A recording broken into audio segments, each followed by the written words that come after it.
As KROC-AM celebrates its 80th birthday, it's important to look back at the unusual circumstances under which the station got its start.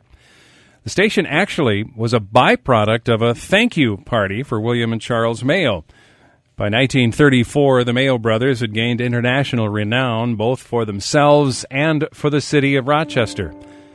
It troubled community leaders, including Gregory P. Gentling, a local businessman and newspaper owner, that no one had ever honored the Mayos for their contributions to Rochester.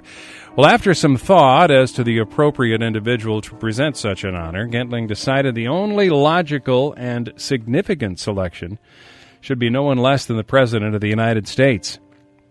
While Mr. Gentling's peers agreed with his choice, they were equally skeptical as to whether Franklin D. Roosevelt would ever come to Rochester.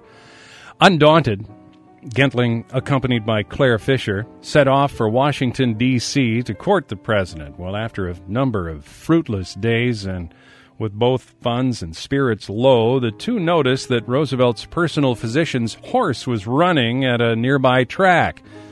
Dr. McIntyre had ties to Rochester and was acquainted with Gentling. The connection proved beneficial, and later, in 1934, Roosevelt came to Rochester to honor the Mayo brothers at Soldiers Field before a crowd of more than 100,000. The gathering drew dignitaries from around Minnesota and was broadcast nationally by the NBC and CBS networks and regionally by KSTP and WCCO. As chairman of the event, Gentling became acquainted and intrigued with the new medium of radio. And after the celebration, Gentling met with Mr. Shields, owner of KSTP.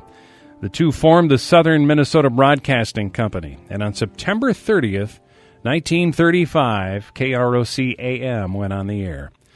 And here was a message to KROC from World Broadcasting Systems welcoming them to the radio world.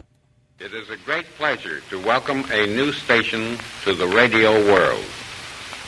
Station KROC begins its career of public service under most favorable auspices. It will serve a flourishing city and a listening area of many thousands. World Broadcasting System and 130 other radio stations who are associated in endeavors to produce the highest character of radio entertainment are happy to welcome Station KROC as an affiliate. More than 100 of the finest artists and musical organizations contribute to these programs, which guarantees to listeners and to advertisers a wide variety of the very best in music. I am glad to have had an opportunity to offer the congratulations of World Broadcasting System and all of its affiliates to KROC upon the occasion of its opening and to wish for those directing its destiny every success.